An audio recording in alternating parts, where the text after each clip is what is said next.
Thank you. That was wonderful. Good evening, and welcome to the 2026 Michigan Medicine Anatomical Donations Program Service of Gratitude. My name is Glenn Fox, and on behalf of the faculty and staff of the Anatomical Donations Program, I offer you our warmest welcomes and sincerest appreciation. We gather to hold space for grief and to honor the gift of knowledge. We gather as both beneficiaries and stewards of this gift, united in the belief that what has been given carries forward in acts of service to others. We gather in gratitude for donors whose legacies live through us. They and we are threads in a shared tapestry, imparting strength and beauty and building something that endures. This evening reminds us that while we may carry grief, we may also carry gratitude, hope, and even joy. In that spirit, we share tributes to the abiding influence of donors on our lives and careers. I am honored to be here with you. It is my privilege to introduce to you Chaplain Elizabeth Seymour, who will offer our invocation.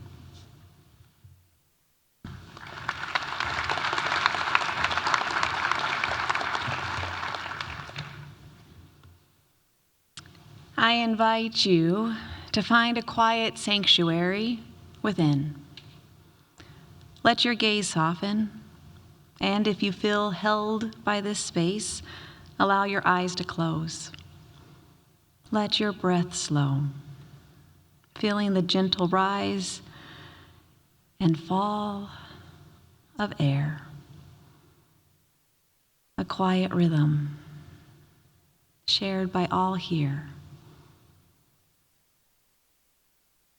We gather now not for mere words, but for connection. We breathe together to remember that we do not walk this path alone. In the stillness, feel the invisible threads that bind you, to those sitting beside you, to the cherished memories of your loved ones, and to the profound journey of learning you have shared. Open your heart to the presence of gratitude, a light that burns steady in the dark. Whether you find solace in prayer or simply in the sacred silence of this moment, rest here. If there is a name that brings you comfort or a presence you wish to invoke, speak it now in the quiet of your mind. We are woven together by an extraordinary gift, the selfless offering of those who gave their physical forms to the service of science and education. We are joined by the heavy tenderness of grief and by the collective knowledge that these donors have become silent teachers, offering lessons in humanity that no book could ever hold. We honor the families here today. We recognize the strength it took to support this choice and the grace you show in sharing your loved ones with us. We thank you for the respecting of their final wish to be a blessing to others. We bring their faces into the light of our minds, holding them in an embrace that transcends time. We give thanks, knowing that their lives were well spent. We give thanks for the height and joy, the valleys and struggles, knowing that love is the one thing stronger than death. May we recall their lives with joy, finding peace in the truth that just as they blessed others in life, they have become a blessing in death. Through them, students find the wisdom to heal and the heart to serve the countless patients and families whose futures are brightened by the hands trained here. we hold in gratitude the faculty and the stewards who have cared for these gifts of honor. As the students touched by these donors carry this knowledge forward, may they honor the depth of the gift and pay its mercy forward in every life they touch. We rest in this vast connection, bound to those who have passed, to those sitting here, and to those whose lives will be forever changed by this grace. Breathing gratitude in and breathing gratitude out. If your tradition holds a word or gesture to seal this moment, I invite you to offer it now. And when you are ready, let your eyes open, bringing the warmth of this sanctuary back into the world.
Some say love, it is a river that drowns the tender reed.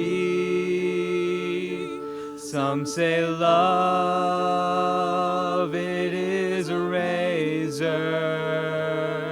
that leaves your soul to bleed. Some say love, it is a hunger, an endless aching need. I say love, it is a flower, and you, its only seed.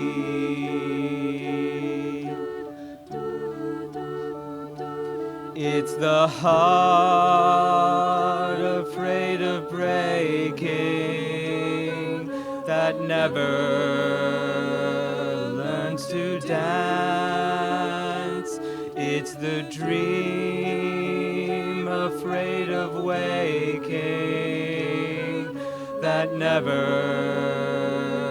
takes the chance. It's the one who won't be taken, who cannot seem to give, and the soul afraid of dying that never learns to live.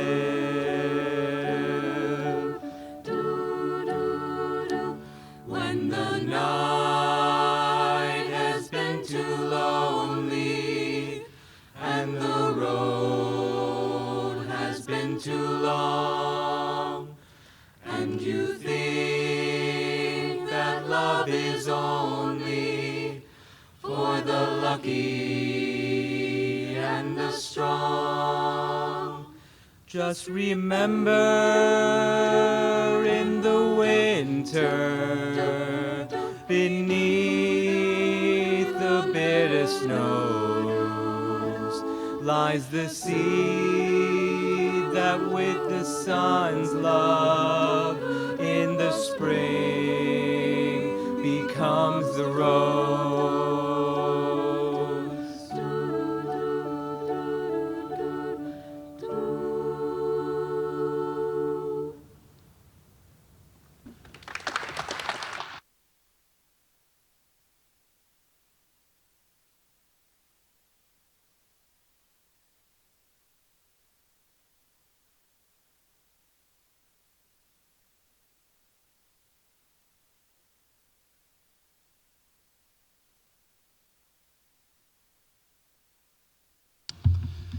Hi everyone, my name is Declan Snitzer. I'm a medical student here, and I'm very honored to be talking in front of you today.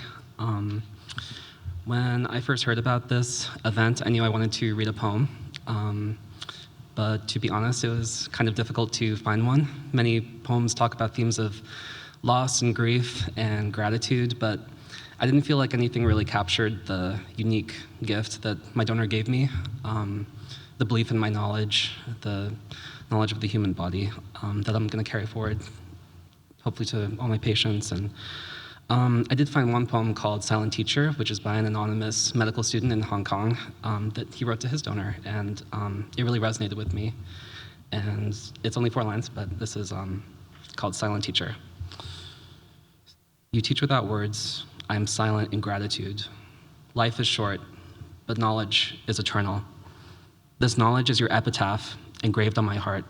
Silent Teacher, I am grateful. Thank you.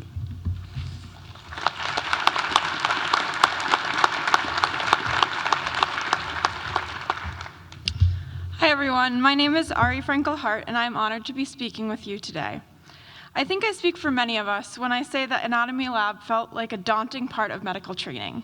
I didn't really know what to expect when working with an anatomical donor, and it felt like the first true test of my grit and mettle as I entered the medical field. However, I found this to be completely wrong. The first day in anatomy lab is a walkthrough day, where we are given the opportunity to simply get to know our donor.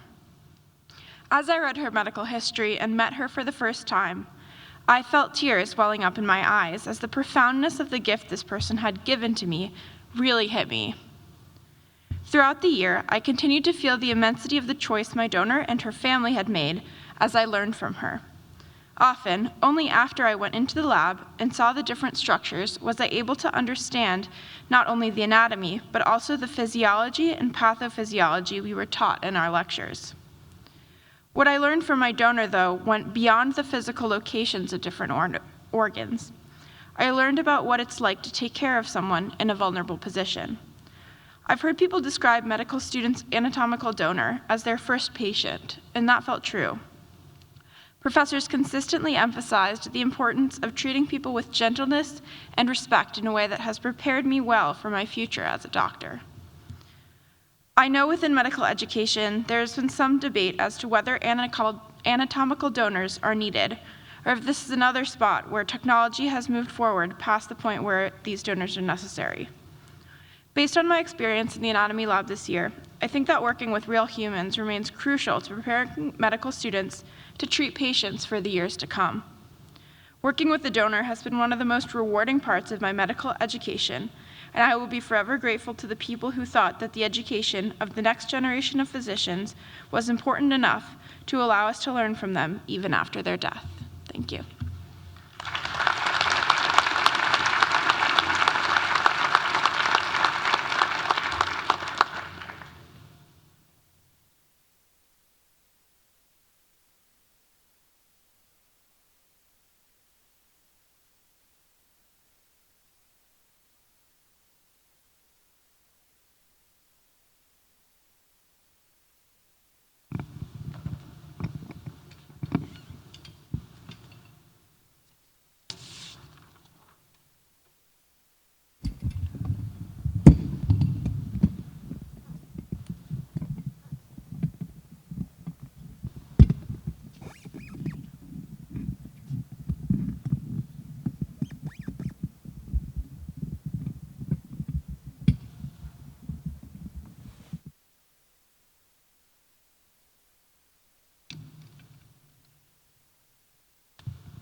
it's here where our pieces fall in place.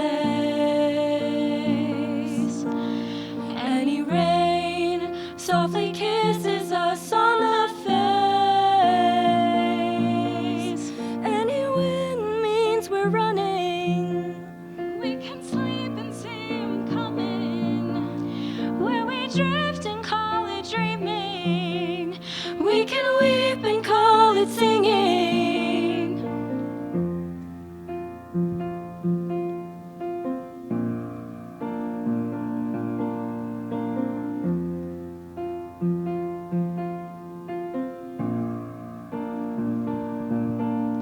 Where we pray when our hearts are strong enough.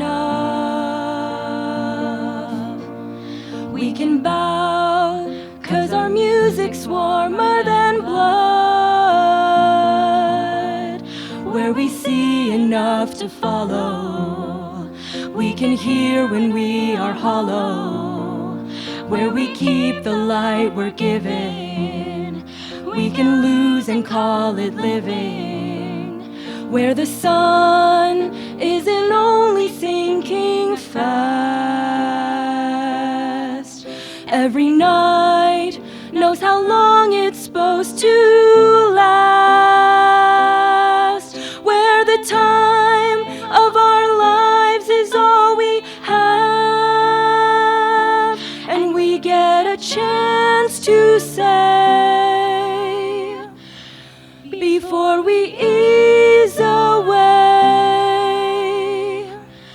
for all the love you've left behind, you can have mine.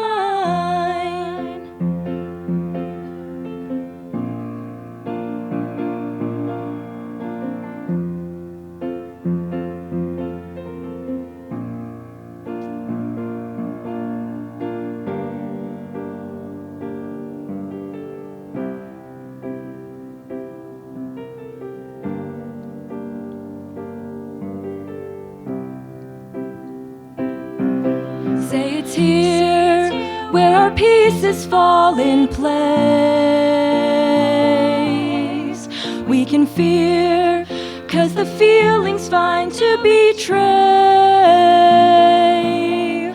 Where our water isn't hidden, we can burn and be forgiven. Where our hands hurt from healing, we can laugh without a reason. 'Cause the sun isn't only sinking fast. Every moon and our bodies make shining glass. Where the time of our lives is all we have.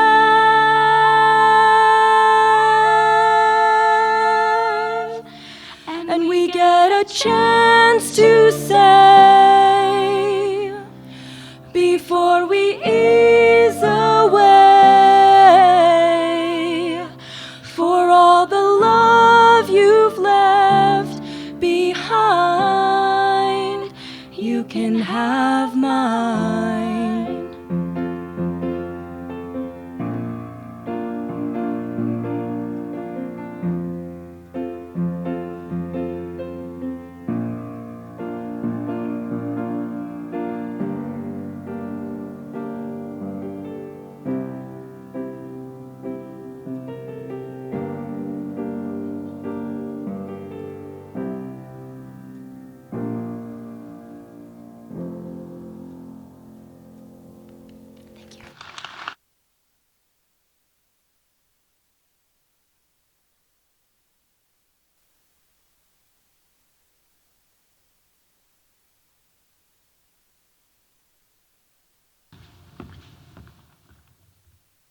Hi, I'm Kate. I'm also a medical student, and I wanted to thank you all for being here. I think a lot of healthcare and medicine revolves around a blind trust, at least initially. You come into the clinic or the ER and you meet someone on the team, and you have to decide in that moment whether you believe this person is competent enough to take care of you or someone you love. Over time, maybe we get to know each other and the trust deepens. You see them again and they ask how your kids' college applications went or how their vacation was, but a lot of the time we don't see one another again. The details can get hazy, and maybe you never saw their face in the first place. And yet we have to make the conscious decision to trust over and over and over again. I wanted to thank you all for trusting us with your loved one. You and I have never met before today, and I know your friend or family member was a gift during their life, and it's incredible that they made the choice to continue giving even after death.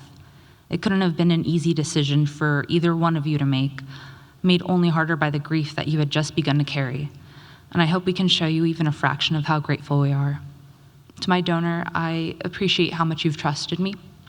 I'll see you in every patient I treat, and I'll never forget touching your hand the day that we met and seeing the sparkly nail polish that reminded me of how deeply you were and continue to be loved.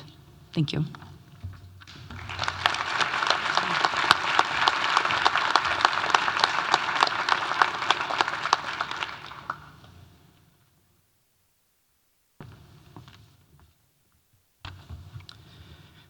Hello, everyone, and thank you all for attending tonight's program. My name is Kyle Spangler. I'm a first-year student at the medical school. Throughout medical school, we've had the honor and privilege to learn many things, anatomy included. Today serves as a great reminder of the amount of effort it takes from a variety of people to help grow the next generation. Anatomy Lab is not an exception to this rule.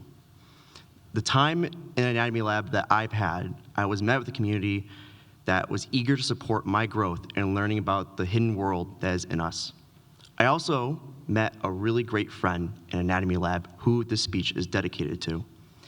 It is with a great honor to introduce my friend whose name is, I'm not gonna lie, I kind of forgot his name, and I don't think I ever asked for his name, but I swear he's a good friend.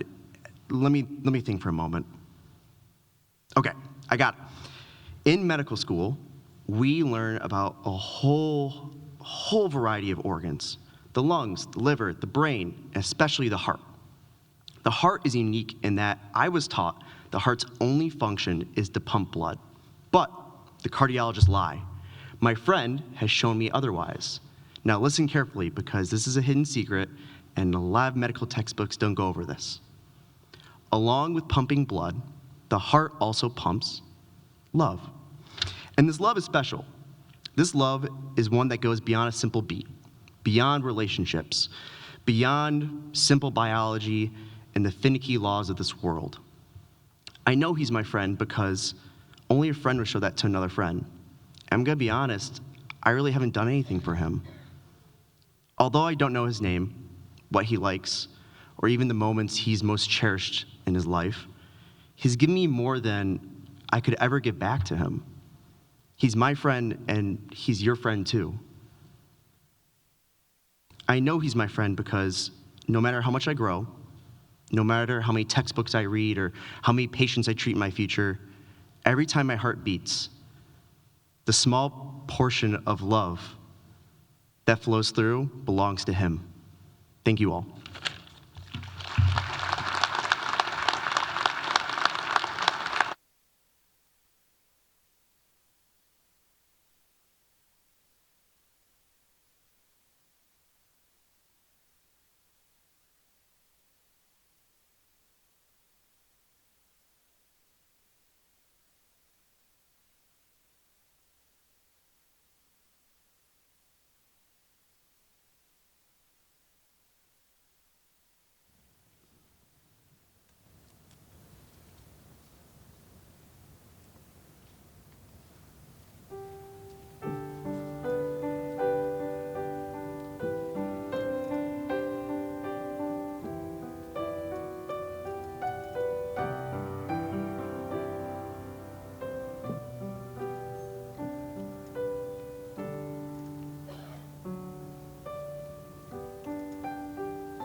that morn shall tearless be.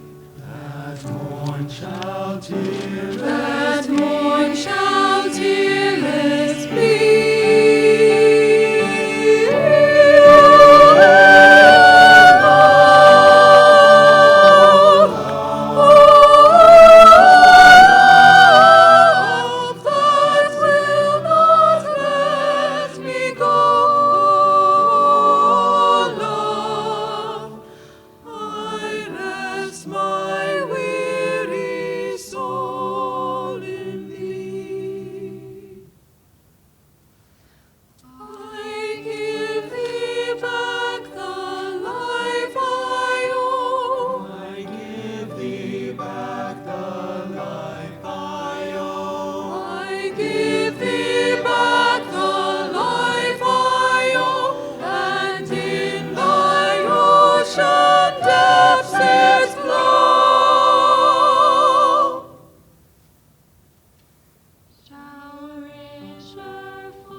That morn shall tearless be.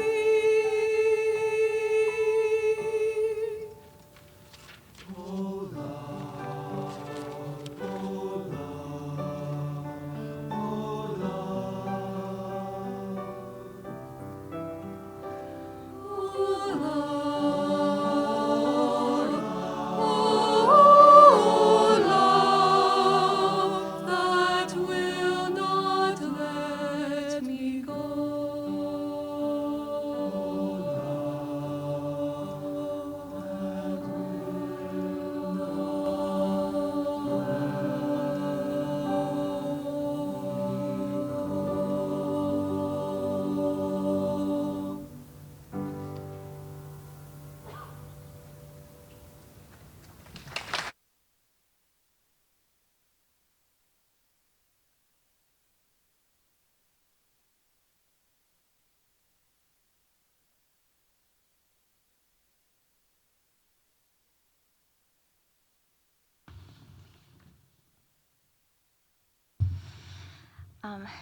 Hi.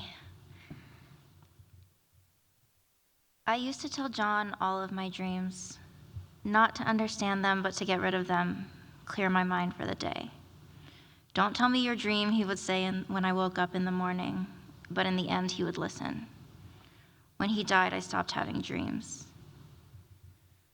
Joan Didion wrote The Year of Magical Thinking in the year following her husband John's sudden death from a cardiac episode.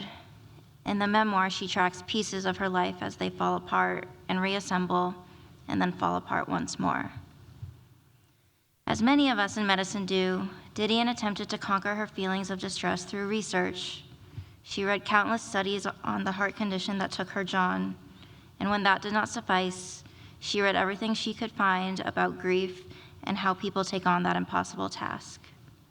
Essays, novels, manuals, Freudian analyses, guides to etiquette and social protocols, anything. And then when obsessive reading and research did nothing to dull the ache, she turned to what she called magical thinking, as she described in this passage. I recognized that through the winter and spring, there had been occasions on which I was incapable of thinking rationally.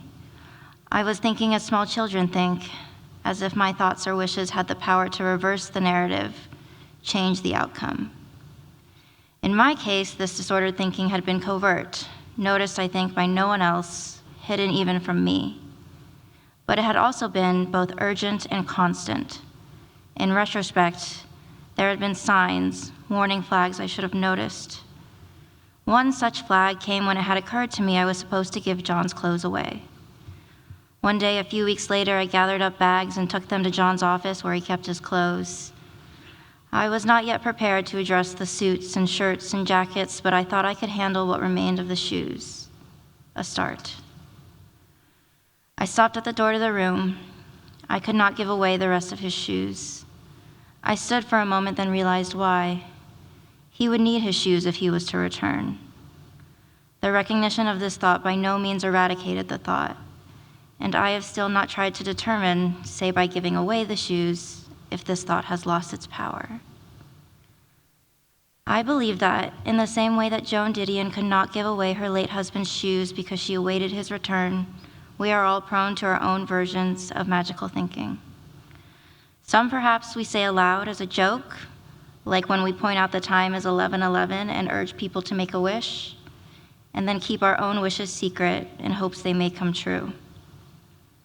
Others we keep to ourselves, like how a sunset tells us that a person we have lost is trying to communicate with us, or how we sometimes still hear the voice of someone from our past laughing in the background of a crowded room.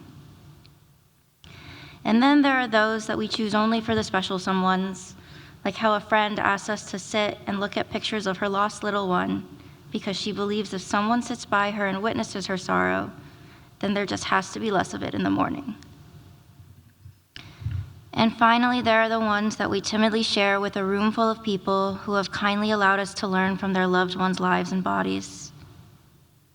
I have held the hand of my donor every single class period.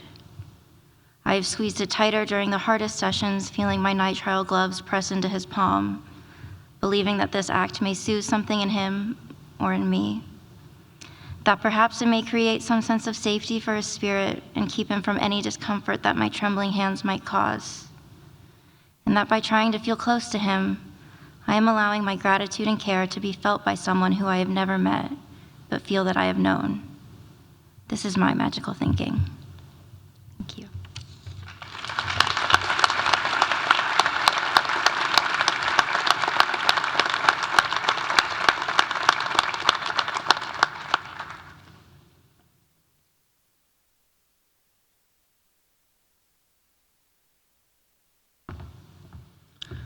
Good evening, everybody. My name is Josiah Goga, and I am honored to read to you a poem I wrote titled Building Blocks. We first said hello in September, and our first objective was to get to know you. We rolled back the sheet in inches, standing on opposites of the table to greet you. Each week, we learned more, how your liver is textbook, but your heart's chambers run small, how your muscles work with bone through tendon, how your lungs fill your torso. In 2-hour increments, we grew closer to everything you had to teach us. And in 1 year, you will have taught thousands, first in pairs of 2 or 3, then through those 2 and 3 who will soon heal dozens, then hundreds over years and thousands over centuries. We learned through the grace of your decision to teach without words, to teach with your proof of a life, a body lived through memories to give after life. While slide decks and quizzes prepared us for innervations, vasculature, and distal attachments, you showed us how life uses them. Sometimes we grew timid and felt the weight of our instruments, so we would defer to our other teachers who circled the room with knowledge, eagerness, and pop quizzes, who taught us the lessons you offered in silence. Though our 2-hour meetings have ended, you stand with us in every patient room, every surgical theater, and remind us that the body is always right, that decisions extend beyond living, that it is individual parts which make a whole. Thank you.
Good evening. My name is Kimberly Polka, and it's an honor to share a piece of my writing with you today. What is in a heart? If you ask my intrepid cohort, we'd be able to tell you that there's 4 chambers with 4 valves, and we could even walk you through the direction that the blood flows. But if you ask the average person, that is, a normal person who hasn't been rewired to view all of life through a clinical lens, they'll tell you the more colloquial answer. The contents of a person's heart is who they truly are as a human being and what they care about most. For the majority of us M1s, the first heart we ever held and saw the insides of was that of our anatomical donors. It was certainly my first time. Even though I'd already had a few lab sessions under my belt, the heart dissection still possessed an air of surrealness as I held and examined this now quiet but once life-sustaining pump in my hands, thinking of my own pump beating inside my own chest. Until that lab, I'd really struggled to understand the heart's own blood supply, the arteries that run along the surface providing oxygen and nutrients to itself, as well as the way the heart sits in the human body at a kind of tilted and twisted angle. The ability to see these structures 3-dimensionally and to take my time with them in person has been the great gift of working with our donors. Without even knowing their names, we have become deeply acquainted with what our donors hold inside themselves. I've examined a mind whose thoughts I'll never know it held, and observed intestines whose gut feelings I will never find out. And I've held a heart that I'll never truly know the contents of, no matter how well I understand its internal structures or its vasculature. However, I can guess that a person who decided to delay the peace of their earthly form and donate their body to medical education was a person deeply willing to give of themselves to help others, a value that I know is shared among us all who choose to pursue a career in medicine. I am profoundly honored to have been entrusted with the opportunity to learn from an anatomical donor. In perhaps the most unique way you can imagine, their memories will live on in each of us, in every patient we treat, every physical exam we perform, and in every surgery that we assist and eventually lead. Because you'll always remember to care for what's in a patient's heart, especially once you've seen it for yourself. Thank you.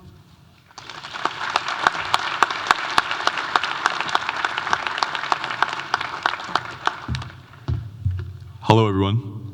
My name is Mohammed, and I'm excited to share a piece of writing that I wrote titled Generosity.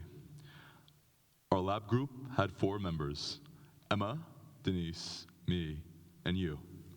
We spent 6 months together, and yet for the longest time, we did not know your name. We knew that you had lived nearly 7 or 8 decades of life. 7 or 8 decades of seasons, of decisions, of relationships, of ordinary Tuesdays and extraordinary moments. But beyond that, so much remained a mystery. We did not know what career had given you purpose, what ambitions had kept you up at night, what memories you returned to when the world got quiet. We did not know the simple things, like whether you took your coffee black or sweet, or the parts you guarded deeply, like what gave you the courage to get up in the mornings on the days that were the hardest. But there was one thing we were certain of. You were generous. Generous in a way that outlives a single life. For a person to continue teaching after having drawn their last breath requires a generosity that must have been present before they passed. You do not give yourself unless giving to others has already become who you are. Our paths crossed in this particular moment for us to learn from you, and we are deeply grateful. During our time together, there was an urgency to arrive on time, in part because our faculty would be waiting with clipboards, but under that urgency was something genuine. A sense that I owed it to you to show up fully, not just physically. You held nothing back. The least I could do was be present. To the families here, I want you to know that we treated them with respect. We approached each session with the understanding that it was not simply anatomy that laid in front of us, but a person who had been loved, a person who was still teaching. We will carry what they gave us into every exam room, into every diagnosis, and into every patient who must be seen more than a condition. Wow, I did not expect to be this emotional. I'm so sorry.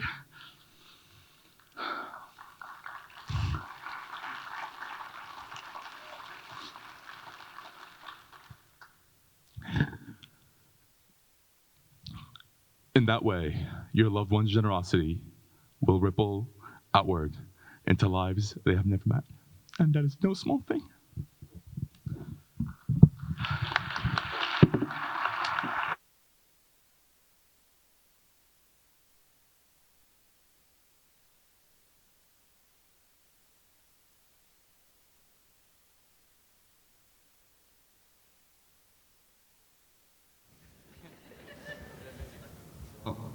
I'm Peter. I'm playing the piano, the song Rainbow Connection from, I know it sounds strange, but this song's really special to me, and I think it speaks to all of us that there's times in our lives where maybe we're sad, maybe there's something we're longing for that we don't have in the present, but there's always hope, and there's always the hope of a better day. And I think that's what Kermit is getting to in this song. And you're lucky I'm not singing it, I'm just gonna play.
Hi. I'm Kelly Sullivan. I'm a member of the anatomy faculty. Wow, thank you, Peter. That was amazing. Thank you for being here so much, for giving us the opportunity to share our gratitude and to share the talents of our amazing students. I would like to thank our students, both for their participation in this evening's event and for making the laboratory a place of respect and wonder. They consistently arrive prepared, and they make the most of their time in the lab, because that's the best way to honor someone who has donated to us. Our anatomical donors are always with us. We're in awe of the choice they made to be the best teachers in the world. We are humbled by the trust they place in our program, and we strive to honor them by being the best teachers that we can be, which pales in comparison. This coming fall, I will welcome my 20th group of medical students and anatomical donors. It has been an amazing journey, full of ups and downs and surprises. It is a journey that would not have been possible without our donors and without you, their friends and their families. You honored their wishes and facilitated their donation. They wouldn't be with us if it weren't for you. Please know that we hold you in our hearts and are ever mindful of our responsibility to our students, our donors, and most of all, our donor families. I thank you for sharing this time with us and giving us the opportunity to personally thank our funeral home director partners, our students, our donors, and you, their family and friends. This concludes our service of gratitude. Again, our sincere thanks for your presence with us this evening. We invite you all to share your thoughts and your memories and your stories with our students in the lobby. Thank you.